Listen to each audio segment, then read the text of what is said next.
Okay, we will go ahead and get started. Good morning, everyone. Good morning. Welcome to the first session. I hope you all had a great keynote. My name is Sarah McDaniel. I am staying in this area as directed. I normally would move around a lot and come say hello and all the things, but we are recording today's session this morning, so I'm going to stay right here. I hope everyone traveled safely here and everything is safe back at home for everyone if you were in the path of any of the storms. So my best to all of you for that. And welcome to the first session. Good job getting up early and taking care of yourself and finding the location. Who knew you had to go down to figure out there's a whole basement situation? This building is always a little bit difficult to find the session. So if you get lost, just know you're in good company. So we have this session, just a little bit of housekeeping. So this is, my session is the first hour and 15 minutes with questions or so. Then we'll have a break, and then we'll have students come in. So if you hadn't already, please plan on staying. I'll give some more information about that before we release from this session, but it really is designed to be a part one and a part two.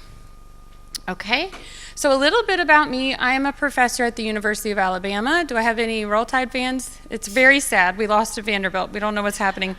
So I hate to even mention it, but we beat Georgia and then we lost to Vanderbilt. So I don't know what's happening, but it's all good. We're going to recover and have a good rest of the season. So I'm down in Alabama. I did my classroom teaching in Georgia, and I did my PhD at Georgia State. So I taught in a self-contained school for students with what they called severe or serious EBD. And now I help teach teachers and mostly do research. So the reason that I was invited to give this presentation is some of the research that I have done is integrating bullying prevention with PBIS. And actually this session was normally done by Dr. Rhonda Neese, and then she kind of handed it over to me. So thank you, Rhonda, Sister Rhonda, thank you, shout out. So that is me, and that's why I'm here today. And I'm assuming that you all are here today for a good reason too. Either you've just heard about this thing called bullying and you work in a school, but more likely than not, you've actually had to deal with bullying in your school. So let me figure out who is in the audience. So let's do this. Raise your hand if you're a classroom teacher. Thank you. Please don't leave the field. Stay at your jobs, please. Okay, what about school counselors, school psychologists, social workers? Awesome. Administrators. Ooh, yay, that is amazing. Paraeducators, family members, district level folks. Awesome, good. District level initiatives are even better than school building initiatives, so that's really exciting. Bus drivers, sounds weird to mention, but I will tell you why I mention that. And if you worked in a school that has a bus system, you probably already know what I'm thinking, right? Those buses are wild, y'all. Those poor bus drivers are keeping this thing on the road, but they've got a lot going on behind them, right? Okay, who else? Well, I forgot people. Who? Coaches, instructional coaches. Is that everybody? Anybody I missed? All right, I'm really excited to have decision makers in the room, because a lot of times when we talk to practitioners, hi Brian, when we talk to practitioners, our practitioners can only do so much. So with the collaboration of administrators and district level folks, we can do a lot more. So you can come to the conference, you can learn all these great strategies, but if at your building level there aren't systems and resources for what you're learning, it's not likely to go anywhere. So I'm really excited that you guys are all here. Also, you're probably here as administrators because you've had to deal with quite a bit of bullying. So you're not alone. It looks like you're probably in good company here this morning. So what we're trying to do from this session is just kind of understand the basics of bullying. What is bullying prevention? How do we integrate that in with PBIS? We're in the PBIS conference. There's actually not a single triangle in my presentation, if you could believe it. There's not a triangle. I'm probably going to get written up somewhere, right? I broke a rule. I'll never be back to present again. No, just kidding. And so we are going to talk about, though, how this fits together. Because one thing, if we do all of our work in silos, and let's just say our counselors take this on, they're going to be the people for the bullying prevention. Now we've got two separate things happening. And you'll notice that bullying prevention has to be universal. It has to be school-wide. So we've got school-wide PBIS, and then you've got the counselor trying to use this other language. Sometimes that can confuse everybody, and so we need to be working together and integrating. So then we'll have the really kind of main event, which is the students. I'm just the warm-up act. You can throw tomatoes, whatever. I can be boring and be the adult talking about what the adults should be doing. And then the students are going to come and tell you the most powerful part, which is what students can be doing to prevent and respond to bullying. Okay, sound good? So October is Bully Prevention Month. It's not too late to take something back to your school this month. Monday was actually, I think, the main day. So Bullying Prevention Month is October. It's also several other months. I think it's Breast Cancer Month and Domestic Abuse Month. So in the schools, a great focus would be bullying prevention for October for sure. It also is starting to hit around that time of year where everybody was feeling good in August, feeling pretty good in September, and now we're really starting to see some of the things going on in our school in October, so it's perfect timing for really focusing on bullying prevention for sure. Okay, so we will have a Q&A after this session, and then you'll have a break, and then the students will come, and they'll also have some time for Q&A. They have a lot of interaction built in as well. Okay, so hopefully you can find an elbow partner, neighbor, person, friend, new friend. And I just want to get you guys talking. It doesn't do a lot of good if I just talk at you the whole time. And so most of the best ideas in the room are from y'all and not me anyway. So if we could take about 3 minutes, I want you all, you could pick one question from this slide. You could pick several. You could go in order. What are you guys seeing in your buildings, in your districts regarding bullying? How has this changed in the last 3, so post-COVID, 5, including COVID, and 10 years, including social media and all of the cyber stuff that we're seeing? What has worked in your school to address bullying, and then how have you been able to get families involved? So we'll take about 3 minutes, and I want you guys to kind of discuss amongst yourself, find somebody to talk with. I know sometimes that can be awkward, but I promise you, you won't regret meeting a new friend this morning.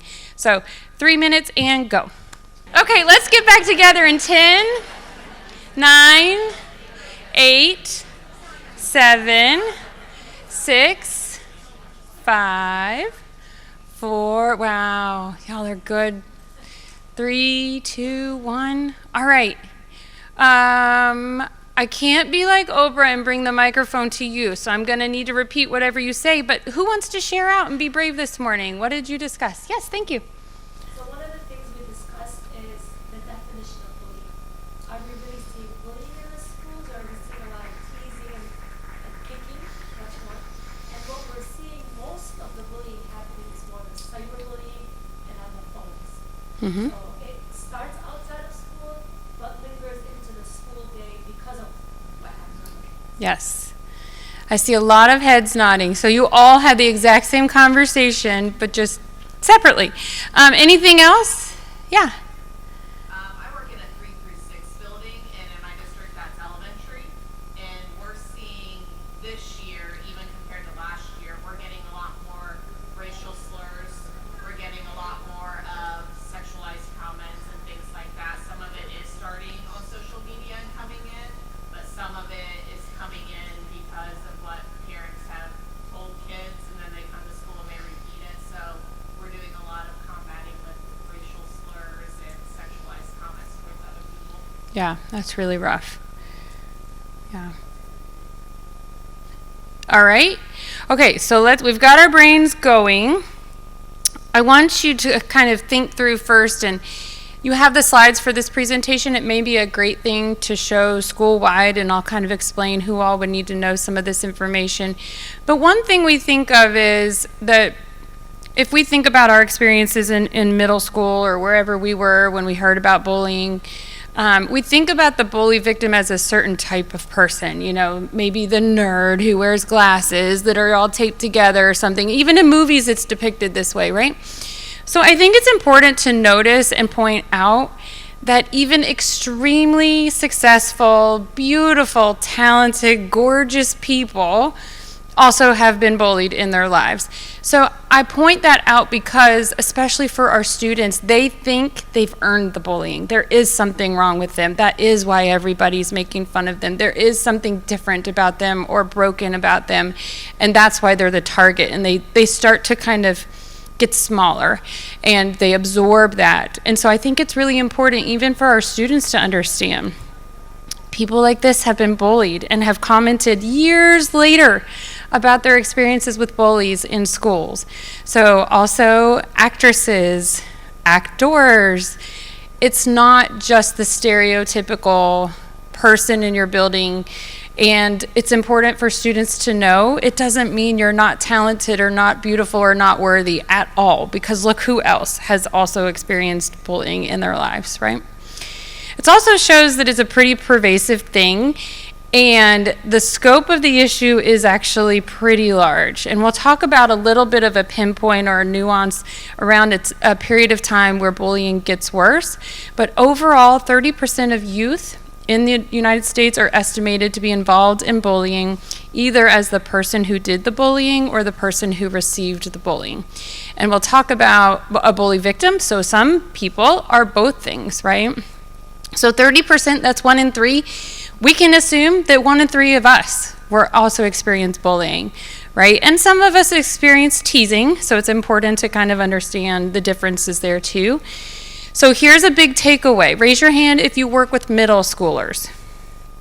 I'm glad you're here, because even though this is happening at the elementary level, 2 things are important that I hope you can take away from this. It's happening most in middle school, and how you define middle school in your district may be 5th through 8th, it might be 7th and 8th, it may be 6th through 8th as it is locally for us. But that developmental period and adolescence, the way they shift from being very adult-oriented to being very peer-oriented, also when they get phones in their hands and they have less adult-supervised time, that's when it's most prevalent. So for all my middle school folks, you're going to be on alert. The other thing that's really good, though, to notice is I'll show you some research that we did a district-wide bullying prevention intervention called Expect Respect that I'll explain to you, and it worked best in middle school. So even though it's happening most in middle school, there's also a great period during that time that we can actually make some change and put something in place. We just have to be proactive. So if you work in middle school, now you already know you need to be on alert, and also need to think through what prevention strategy you'll implement with PBIS. Here's something else that's really important. And adults, we like to think that we have our eye on the students and we know what's going on and we know who's friends with who and who is demonstrating certain signs and all these things. But what the students tell us is that we're missing it. So 58% of students perceive having been bullied, teased. Only 25% of teachers perceive those behaviors to be problems. So we're missing, there's a disconnect between what the students are experiencing and what we're seeing and how we're labeling it and how we're responding. So thank you for alluding to our very first point, which is really, really important. And this is something that bus drivers and custodial workers and cafeteria staff all also need to know. There's an actual definition of bullying. There's teasing, there's being mean and disrespectful, and then there's bullying. So bullying, as we can label it in a very nuanced and technical way, once we have this language, is repeated aggression, harassment, threats, intimidation. And it requires 3 things. So the 3 are on the second bullet here. First of all, it has to be repeated. It can't be one time. One time is a really bad experience, but under the definition, this is something that's happening at least twice. So repeated. It has to be intentional, so a planful, manipulative power strategy of some sort, planful on the person's behalf. And then there has to involve a power imbalance. And this part is kind of fuzzy and a little bit hard to understand. It's more clear when it's like an 8th grader bullying a 6th grader, right? Or 200-pound football player bullying a 65-pound student who doesn't play any sports. You can also have social power imbalances. You can have, there's a social structure in your middle school, right? There's a top of the pile guy or girl, and then you've got everybody that is underneath them. So there's also a social structure. And so if socially there's a student that has more power, is a leader, maybe not in a great way, and students follow them, and they have a lot of friends under them that they can kind of control. That is somebody who's kind of at the top of the power structure in your school, and often they're bullying somebody down at the bottom. So that can be the power imbalance too. So first fact for you all to know is that for it to be bullying, it has to have these three components. You can teach this to students too, because they often use the language of bullying, and it's not bullying because it doesn't fit these criteria. So this is something the adults don't generally know, and we also need to teach it to students as well. So when we're talking about bullying, we're talking about systematically, chronologically inflicting physical hurt. We'll talk about the different types of bullying. Psychological distress, that's mostly what's happening on those phones, is psychological distress. And that includes then cyberbullying, which came onto the scene, unfortunately, at the advent of phones and social media in particular. So we've got these repetitive instances. We've got teasing, social exclusion, threatening, intimidation, stalking, physical violence, even sexual violence, humiliation, destruction of property. I can give you all sorts of examples that would fit under bullying, and we can actually look at the different types in a minute, okay? This is an important side note. So we've got bullying, and then we have harassment. So especially for my administrators and my district level folks, it's really important to understand the difference. So your classroom teachers and your students may not need to know this nuance here, but legally, harassment is handled in a totally separate way and is a really, really, really big problem, no, and you're going to deal with it differently. So harassment is kind of like bullying, only when the bullying is targeted towards that person being in a protected class. So if the bullying is regarding race, ethnicity, religion, sex, gender, age, disability status, national origin, if that's what the bullying is about and targeted towards that person for being different in that way, that is now called harassment.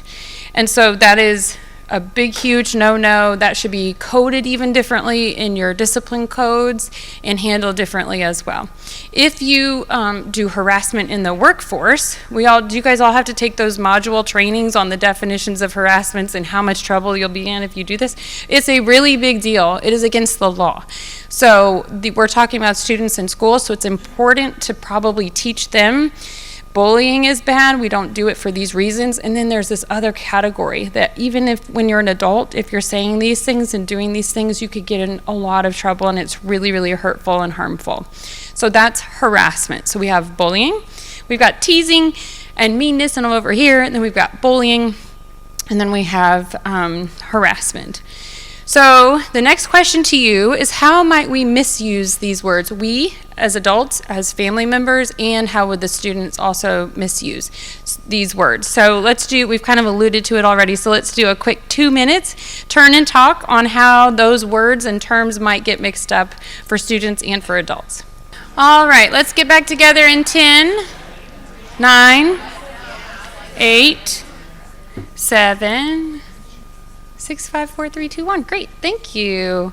You guys were having some awesome conversations, and it sounds to me like some things are handled pretty commonly across, or your issues are common, and then some of you are talking about specific ways that your district or your school does things a little bit differently. So it's great to share out, and I love you all being brave enough to talk to each other this morning, so thank you. All right, we're going to get into the types of bullying. So this is also important information for students. So we've sorted out, is it bullying or not? Now we'll get into the types of bullying, which really helps you talk about bullying better when you have this language. The type that most people think of, or at least used to, and is depicted in the movies, is physical bullying. So remember Ralphie? Was it Ralph? You guys remember Ralphie? And they chased him down the alley, and that bully guy. Okay, so that's kind of like when you think of bullying, that's the kind of what you would probably think of is physical bullying. So one thing to note that's important about this type, it's the most obvious form of bullying. You can see it with your eyes. You can see black eyes. You can see bruises and scratches. If you contrast that with cyberbullying, it is night and day, because cyberbullying happens and sometimes it disappears. Nobody can see it. It is a lot hidden. It is not physical and obvious, so you wouldn't know if a child has been cyberbullied. So this one is a problem, obviously. You guys are able to handle physical aggression in the schools, prevent physical aggression, but this is kind of that general kicking, hitting, punching, slapping, shoving. Usually a larger student with a smaller student, because they're kind of physically dominant over someone else. Some of the physical bullying can kind of stretch into sexual bullying as well. So when you think about, kids think it's really funny, but it's actually bullying, and it's actually demeaning and horrible, of like what they call pantsing. So that's physically touching somebody, but almost we're kind of getting into sexual bullying, because it's around, the reason why it's so embarrassing is it's around sexual body parts, right? So you've got physical bullying, mostly thinking of physical aggression, and then all sorts of things that happen in your building that kind of move around into different categories. We worked with a student who was wearing a backpack, and somebody was always punching the back of their backpack and making them fall down. Like, kids can get creative in really horrible ways. Tying their shoes together to make them trip when they got off the bus. These things both happened in the bus line and on the bus. So we've got physical bullying. You can see it. You can see the harm that it does generally. Then you've got verbal bullying. So what gender do you think mostly is involved in physical bullying? Boys. Okay. Now, girls can get into some good middle school fights and hair pulling. That can happen as well. But when we get into verbal bullying, that is more stereotypical female behavior. Also, boys can participate in this. Anyone can participate in this. But this is using words to demean, belittle, put down, embarrass, name call. And a lot of kids, this can be gendered responses as well, or just like buck it up. Suck it up, buck up, like just ignore that, ignore them. It's just words. It's that saying, words will never hurt me. Sticks and stones may break my bones, but words will never hurt me. Well, guess what? Words hurt, and words are absorbed. And verbal bullying can have some really deep emotional scars, especially if it's around something about the child that they already don't feel very confident about. So their sexuality, maybe their ears stick out, maybe they are small. So that's usually something of a target for bullies. And so it can kind of make that part of themselves that they don't really like anyway, even more vulnerable.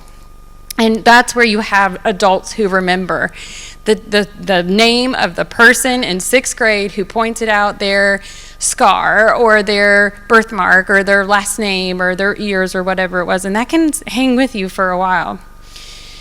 We have this other type of bullying called relational bullying or relational aggression, which is more similar to cyberbullying. So we've had the really obvious form of physical bullying, and then you can usually hear, they can tell you the words that were used in verbal bullying, and then you have this kind of really sneaky, manipulative way that children, even adults, can kind of manipulate a situation to make somebody feel othered, different, out, badly about themselves. And so it's this part where you're using this social structure and this social manipulation to try to hurt somebody else. So more than just not inviting them to the party or not inviting them to the trick-or-treating, it's more like using this social protected structure to really put somebody else down and leave them out. Relational bullying is more frequent in girls, especially between 5th and 8th grade. So you've got those girl groups who just, to you it may just look like they get along one day and then they don't get along the next day, and we've got stereotypical mean girls. There's even a movie or two about mean girls. But what's really going on, if you were on the inside of that social structure, is that you've got kind of girls who are trying to stay at the top, whether that's the the most popular or the most liked by the teachers or whatever, they're trying to stay at the top, and they're pushing others down. And they can even use techniques that are actually in that movie, Mean Girls, where they kind of pretend like they're their friend and then turn on them really quickly. Ha ha ha. This is even getting into where they'll record things where the child actually thinks they're friends and we're going to dress alike to school, and then turns out that was a big joke and everybody made fun of them. And so it's this really kind of sneaky, manipulative type of bullying called relational. Then we have cyberbullying. And I will just tell you, nobody has figured this out yet. The only real solution is to take away the phones and the social media at this point. That can't just be during the school day, because like it was already pointed out, the cyberbullying is happening at 4 o'clock, at 8 o'clock, at 10 o'clock, at midnight for some reason. And because it's just on the phone, no, the parents aren't hearing it. We don't see any bruises. It's really, really tricky to fix. Teens and tweens now, 10-year-olds, are always plugged into their social networks, not the real ones in person, but the cyber social networks. And I don't know what good is really coming out of any of that for teenagers, honestly. I think they were developed to build community, but they do the exact opposite. And you have kids who have had very terrible consequences because of things that have happened on the phone. And what's really scary is, and you guys all know this, things can happen on that phone that get out of that child's control very, very fast, because they sent a picture or they answered a question and they thought they were just talking to one person, or they thought they were talking to this person. It turns out they tricked them and it's a different person, or that was screenshotted and shared, and then it becomes really, really big. So they get to where they can't handle these things really quickly, and the parents don't always know, the families don't always know what's going on those phones. So let's all just try to do that. Let's get rid of the social media and the phones. I'm just kidding. We can't actually do that. It's kind of like putting the toothpaste back in the toothpaste container. I don't know how we do it at this point. And there are no real fixes. I mean, there are ways for families to be able to pay attention better to what's going on online. There are apps that can alert a family member if there's dangerous material that is going on that phone. That's all very reactive, though, and sometimes the problem has already kind of grown into this huge thing, spread, all those sorts of things. So, yes, if we can put the phones away during the school day, you're going to take away where that's happening during your school hours, but we can't control what happens in the home, right? So we can't take away those phones for the rest of their day. Some of our students tell us they need the phones for communication and for different purposes. So there's the future. We'll have to figure this out. I think I said last year, I really believe that we're going to look back on this. Do you guys remember when they used to smoke cigarettes in hospitals and airplanes? But there was like a non-smoking section, smoking section, but and now we understand, that is very, very bad. We shouldn't have been doing that. What were we thinking? And I feel like this is going to be like that. One day we'll be like, what were we all doing, handing the internet and social media to children who are so vulnerable at these times in their lives? So I think the kind of rule right now, what we're trying to at least push, is no phones until 8th grade, and then no social media till around 16 or 17, where you really have more executive function and you can really negotiate things that happen on that phone a little bit better. So if you guys do have family night, parent caregiver night in your school, this would be a great topic. Not that you have to tell them what to do, but you can show them the research and give them some tips, because they might just need somebody telling them. They might think, well, everybody else's children have these phones and they have Instagram. So it would be a good community conversation for you all too. All right. This is another one here, sexual bullying. This one can be physical. It can be more verbal as well. So when you get into the phones and the cyber stuff, there's a whole subcategory of sexual bullying that occurs there, with children and youth who take pictures and send pictures or request pictures, and that's called sexting. Then you have all of the other kind of verbal stuff, or even physical, like I was just saying. So pulling pants down. Our 8th grade son is a football player, and there is all sorts of locker room antics going on that they think are funny, and they're actually assault and bullying. And so apparently anybody who's an athletic coach, we need you to know that there's a lot of stuff happening in the locker room that is also sexual bullying, which is odd because you wouldn't really think that's a location for that, but we need to be on the lookout, right? And it's not just boys to girls or girls to boys. This could be any student. So it's really kind of not mattering one way or the other there. Even on the cyber stuff too, the sexting is going both ways as well. So this one, when you get into this one, you're also looking at illegal sexual assault behaviors too. So it's good to kind of keep sorting through those. You have physical assault, then you have physical bullying, and which one is which, and then you have sexual assault, you have sexual bullying. So it's always good to kind of keep coming back to those questions and sorting through what you're seeing. Then we have this one is the harassment type, which is the prejudicial bullying that is specific towards students of certain races, religious backgrounds, orientations.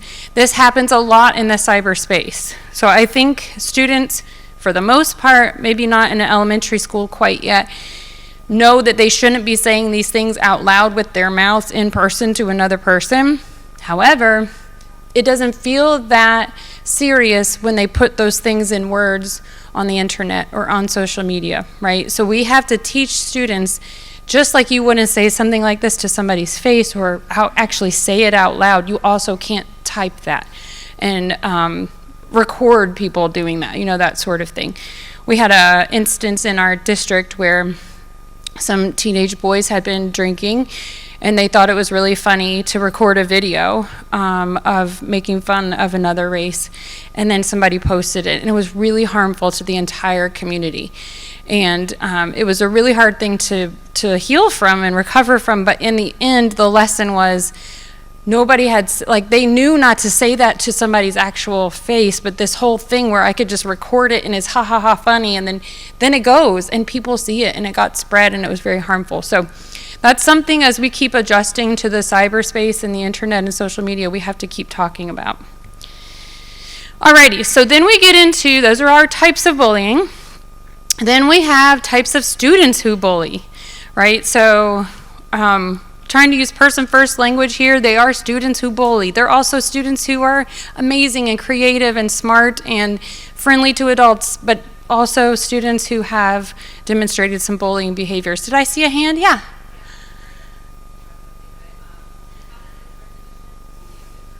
It's harassment. Yeah. It's like, that's where you kind of branch off. Yeah. Okay. So our students who bully, who obviously do other wonderful things and have great strengths too, we have to address the types or categories of students who bully as well. The number one type that we see is the bully victim. So you'll see a person who had gotten bullied, and now they're bullying others, and it becomes this thing, this loop of over and over. The bullying they could have experienced could have been from an older brother or from an uncle or a neighbor, right? But these behaviors that belittle and make people feel small, then that person feels small within themselves. They turn around, and in order to feel better about themselves, they go and do it to somebody else because that had a big impact on them. So it's really interesting, and for my administrators, when you process these events, you can ask, have you ever been a victim of bullying? Has anybody ever said these sorts of things to you? And if so, how did it feel? And you can kind of understand their context and their background a little bit better of how they took that, even though you would think if you've experienced it, you would never do it because you know how bad it feels. But because they don't have fully formed brains yet, they actually do. They take that because it felt bad, they want to hand that off to somebody else, right? So that would be a great thing to process with the school counselor. So obviously there's a consequence for being a bully, but then how do we kind of look at the bigger picture?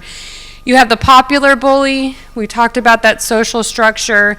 The relational bully, who's really good at using little manipulative techniques, and you're in one day, you're out the next day because you didn't do or say the thing I wanted you to. The serial bully, which is somebody who just kind of will it just anybody and everybody in their path just treat horribly, put down, demean. It's happening over and over and over. And then you have these situations where you have little pockets or groups of students who bully. So this could be like a group of athletes on one of your sports teams, or a group of students who all live in a side of the neighborhood or something, but they kind of all come together and bully students together.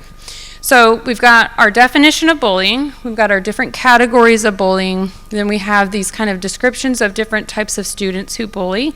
So if you think about this in a kind of a decision chart and how you would process something in your school that was related to bullying, your first question is it bullying or harassment? So is it intentional? Is it repeated?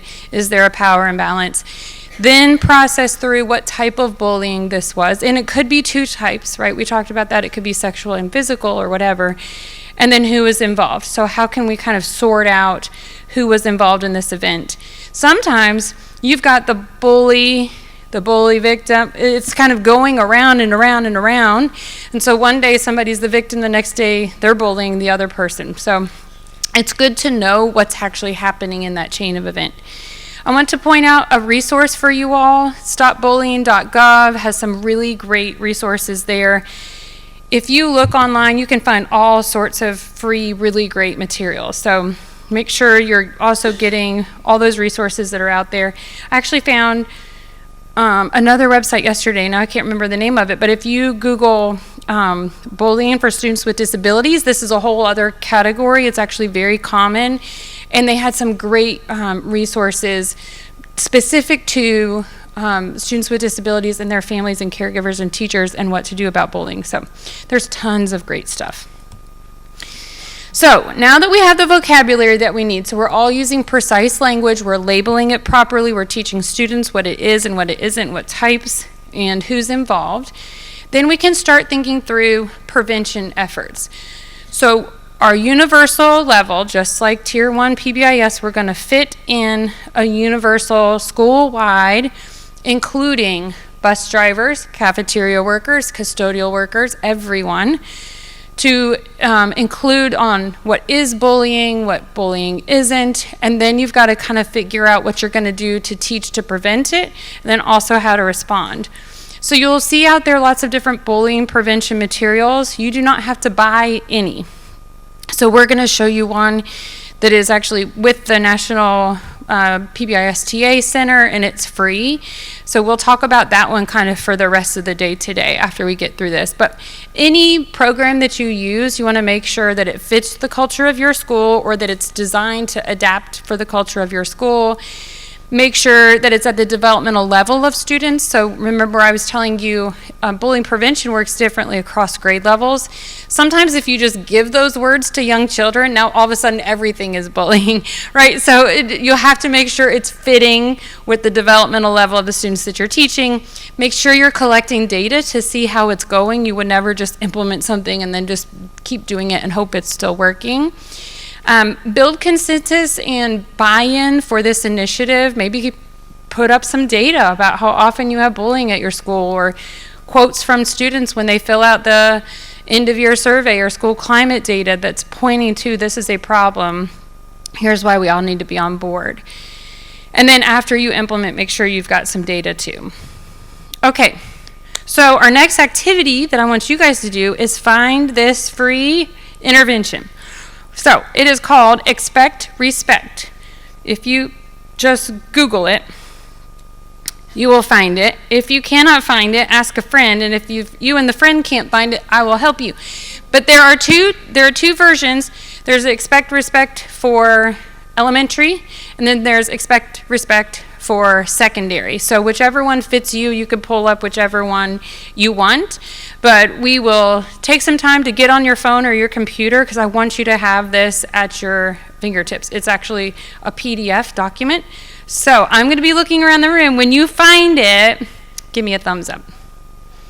1, 2, 3, 4, 5, 6, 7, 8, 9, 10, 11, 12, 13, 14. Who needs some support? 15, 16? It may not look like this. I think this one is the elementary version. There's one, if you're not seeing this picture, you're probably looking at the secondary version. Anybody need help? Expect respect. And you can just put PBIS, bullying prevention, expect respect. You should be able to find it.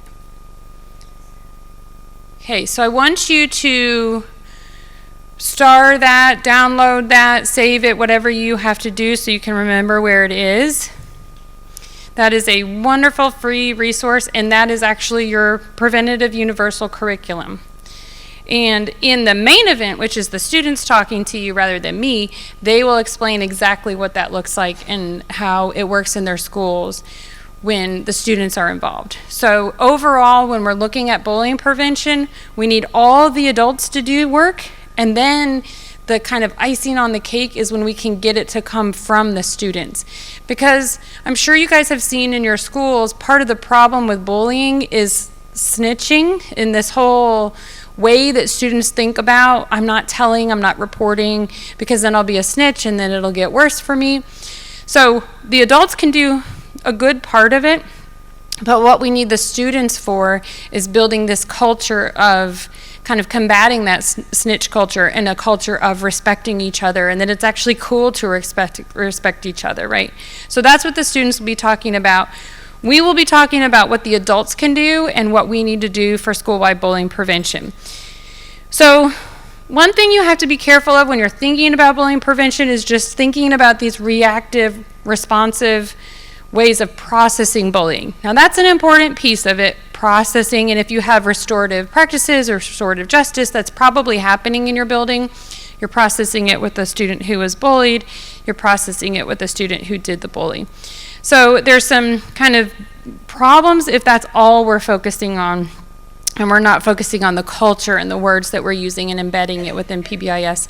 So first, we could accidentally teach bullying. If we talk about it as in certain ways, we could actually give them ideas of things to do and kind of elevate the problem way too much rather than what we're supposed to be doing. So in all of the PBIS world, what we want to focus on is what we're supposed to be doing, which is respecting each other, right? So if you focus too much on the actual acts of bullying, what we're talking about, we will see. So we will actually see more of that.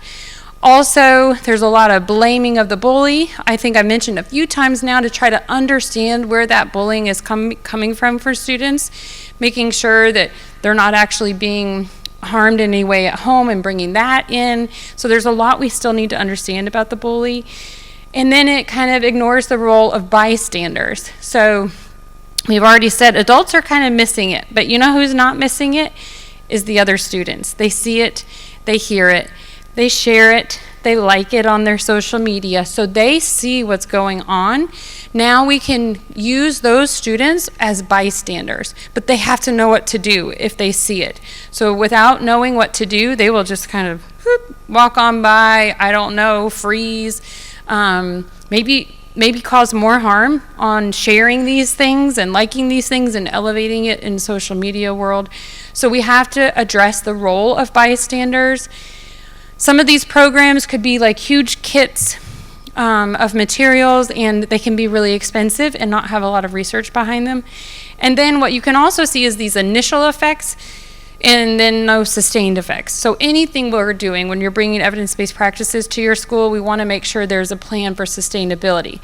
And one brilliant thing about Expect Respect and getting all of the adults on board and all of the students on board is that it would take a lot. It would take all those people to decide not to do it anymore for it to go away. So if you have really built it into the culture, then it's something that you can sustain.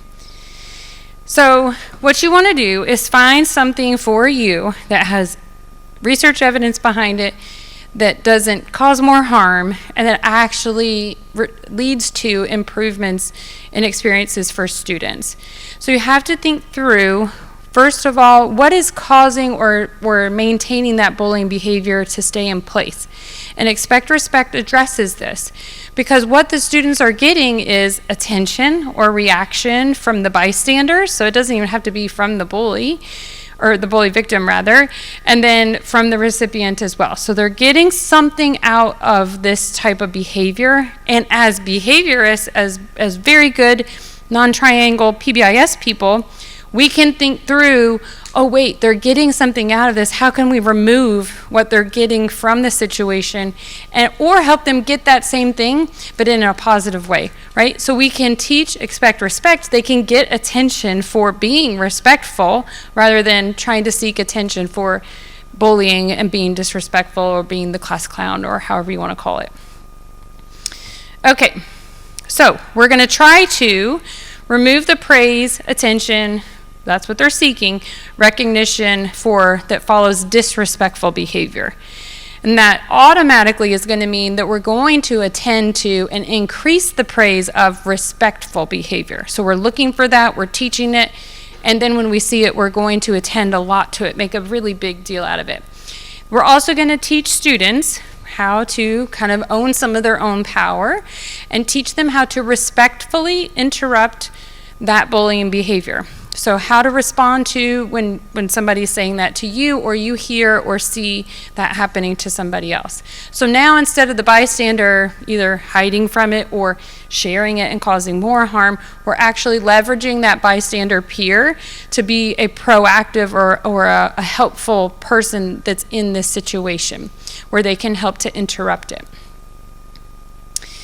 So we're going to do this without teaching bullying and teaching what not to do too much, and we're not going to denigrate too much on the students who are engaging in bullying behavior, because we're going to try to understand where they're coming from and why they're engaging in this behavior.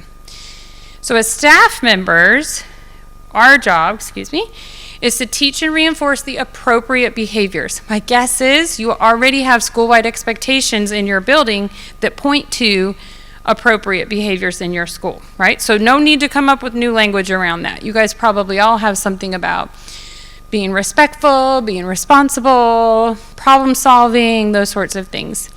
We're also going to interrupt disrespectful behaviors that we do see and hear.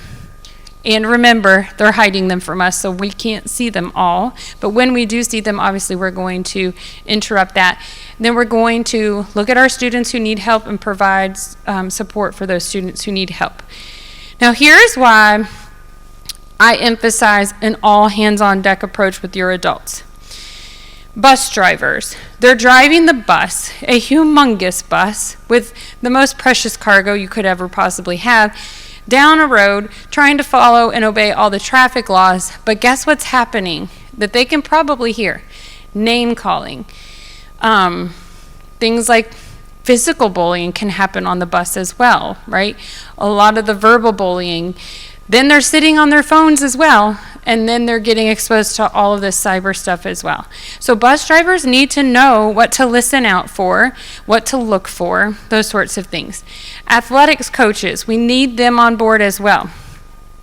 First of all, we need to make sure our athletics coaches aren't also bullying our students. I will just say sometimes adults can engage in this behavior as well and be pretty harmful towards students, right? So we want to make sure it's not the adults that are involved.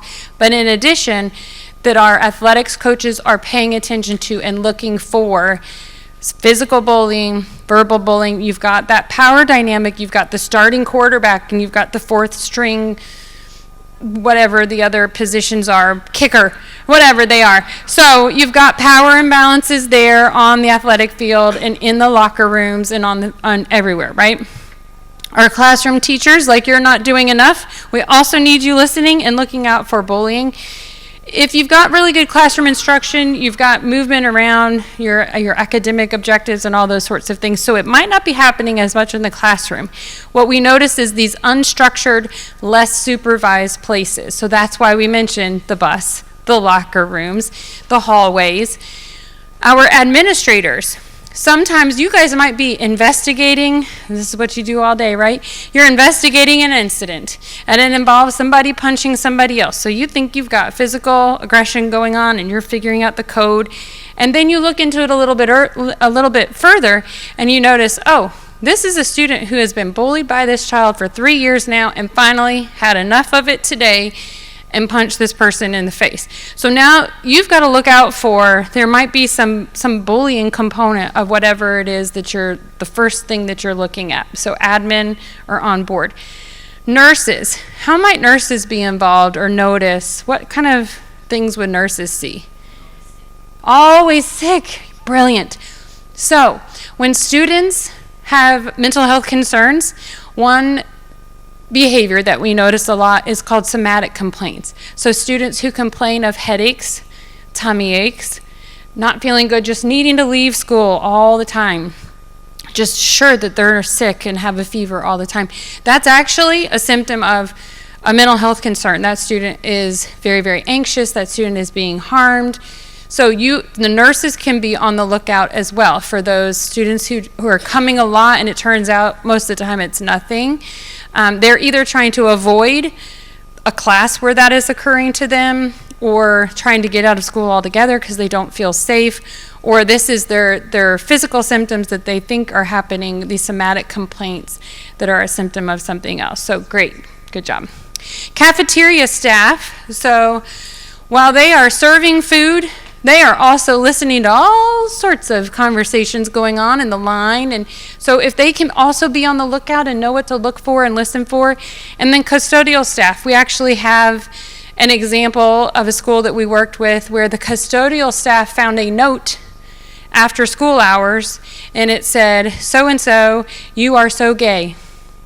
And the custodial staff knew that there was something behind this, and this is a potential bullying situation, and knew what to do with it. So instead of just throwing it away, the custodial staff knew that they needed to turn that in because that was something that they found that was a red flag for bullying. And so they were able to respond to that. So you wouldn't think that all of these folks and adults who are involved in children's lives all day need to be on the lookout, but it is true. So Expect Respect is going to teach a stop strategy, stopping strategy, seeking support, and a bystander strategy. It is going to empower students to know what to do when they have experience looking at, seeing, hearing, maybe on their social media audio, or being in person of seeing bullying. And then also if they were the person who is being bullied. So they'll actually be given steps on how to respond. So Rhonda started out this research, you can see her study here, and she started with middle schools. So she knew exactly where to go to when she started this work. And they started thinking about this strategy, this new procedure they were teaching students, and is it helpful for your school? And you know, middle schoolers, they're not gonna love it, come on. Very helpful? No way. But the fact that middle schoolers thought it was okay, yeah, that's actually a win. You guys know middle schoolers, right? That means they liked it. They just couldn't actually say very helpful because they're middle schoolers. And then should we do it next year? This is where it really shows up. The no's are tiny. The maybes and the yeses are huge. So yes, so even though they didn't say, we loved it, it was the best thing we've spent time doing at school, they say, yeah, this thing is helping. We need to do this again next year.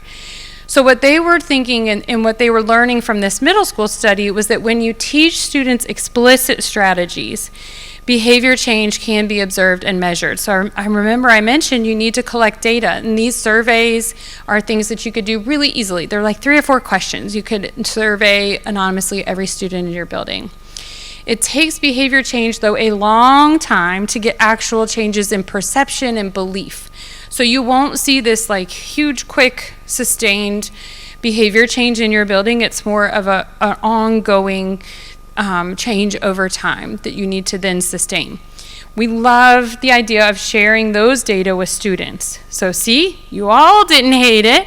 You all want to see this next year, and our bullying has gone down. You might feel safer in school this year, those sorts of things. We'll talk a lot about student voice and getting students involved, but this is another reminder here that getting their involvement, their opinions.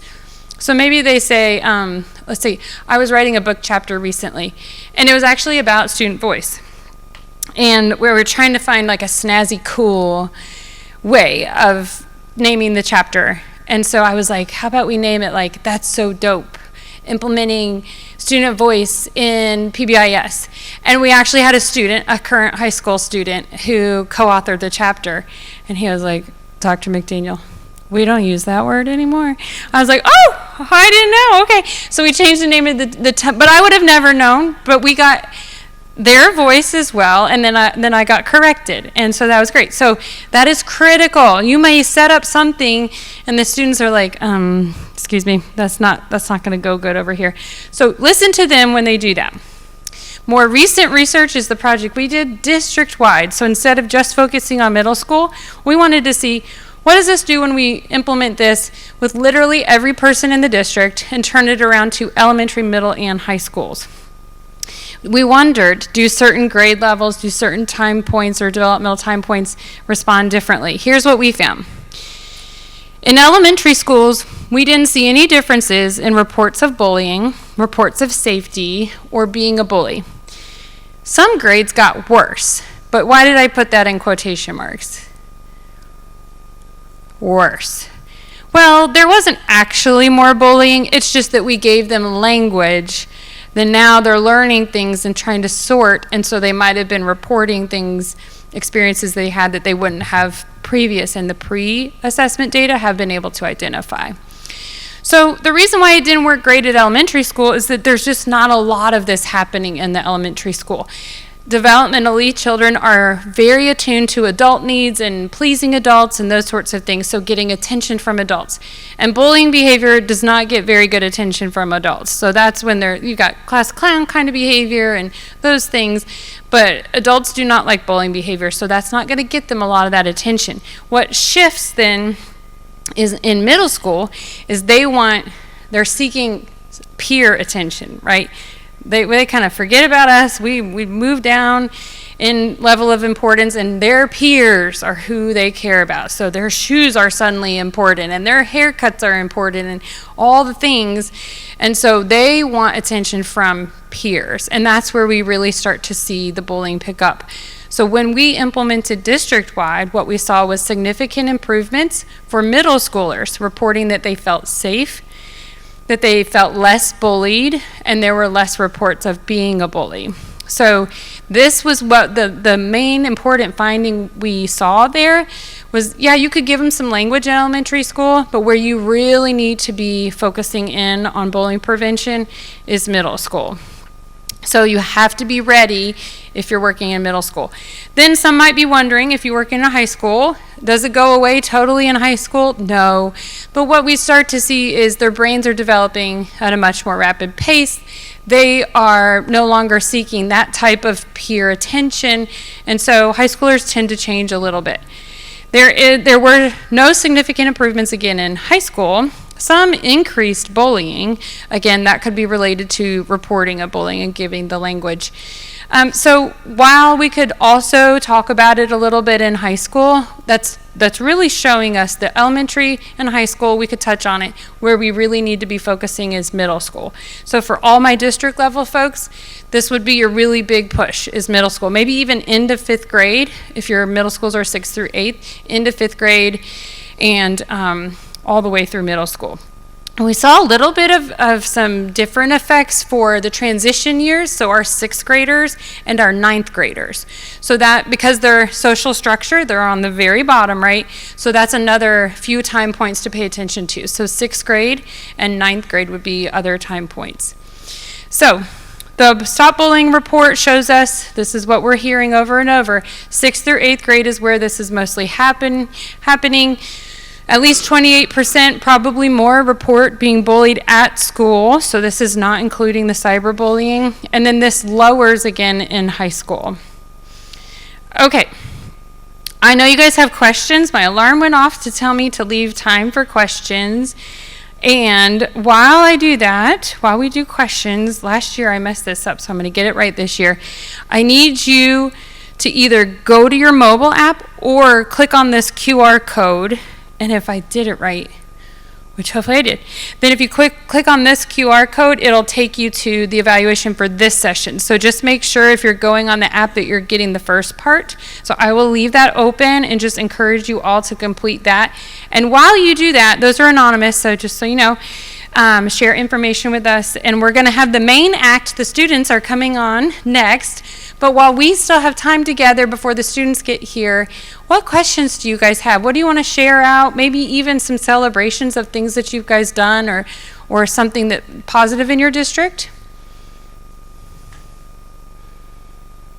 Yeah. I just have some, I guess, a couple clarifying questions. 'Cause right now in our district, we're currently, like, we've just dove into suicide prevention. Mm-hmm. Okay, so then, like, my mind goes to PBIS, SCBH, suicide prevention, which we're all immersed in now. My mind is trying to wrap around, how do I make this not something new? Mm-hmm. So, knowing that we do things like the school climate survey, like the stopbullying.org, is that a separate survey then? Don't do a separate survey. Your school climate survey. Okay, so our friend was saying it feels like a lot of things we're having to do now at the universal level. And I just want to acknowledge that, yes. However, it'll feel a little bit less heavy if we're starting to see them all as blending and not doing more work. So if you are using the school climate survey already, do not add another survey, because those will have subscales in there about belonging and safety, especially, and connectedness. That's where you'll get kind of your temperature check on bullying in the schools.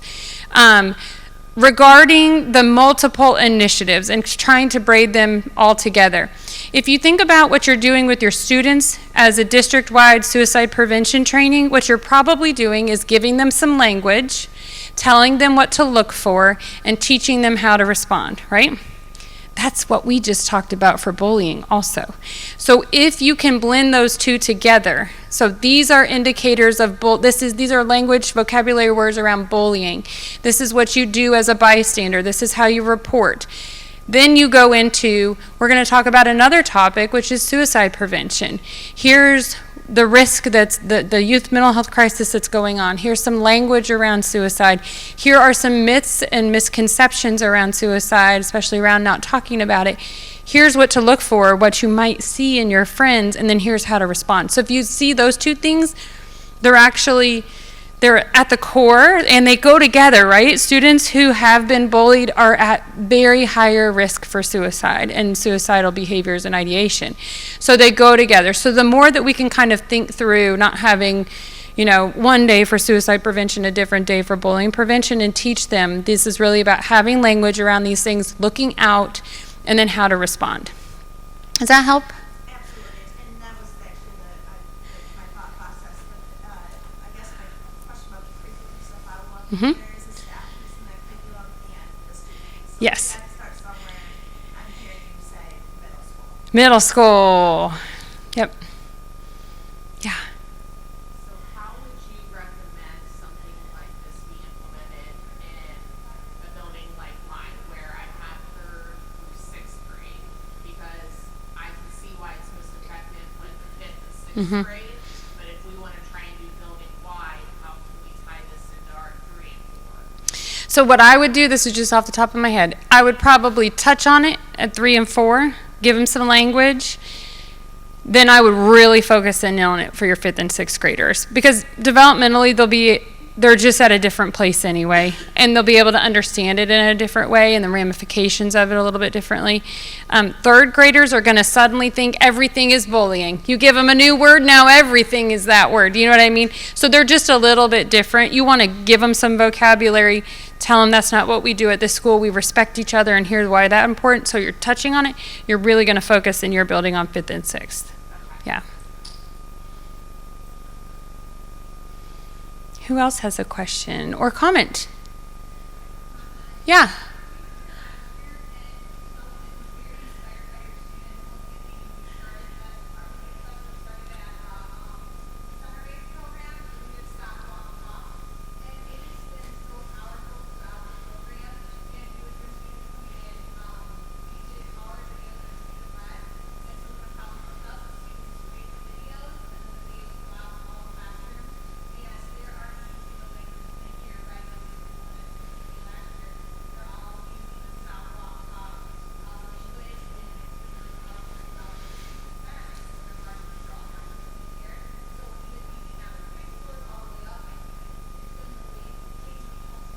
Yeah.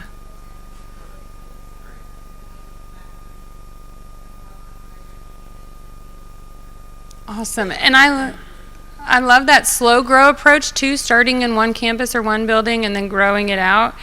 And yeah, I think the more humble that we can be as adults, they're not going to pay attention to us. Let's just admit it. They're not trying to listen to us on another thing. So if the videos can be student-led, they're going to be like, oh, well, that's Mackenzie, and that's, look, there's so-and-so. They're going to be into it the more it can come from them, especially middle schoolers. Has anyone been successful at convincing a middle schooler that you're cool and that you know how to teach them how to be successful at life, and if they would just listen to you, they would be, right? They think they know it all. They're going to pay attention to their peers rather than us. So that's why this is so brilliant. We have to do our jobs as adults, but we're going to empower the students to be bystanders and know how to help their friends, to go ahead and respond to it themselves and empower them to do that, and to lead this cultural shift issue that you were just talking about. Brilliant.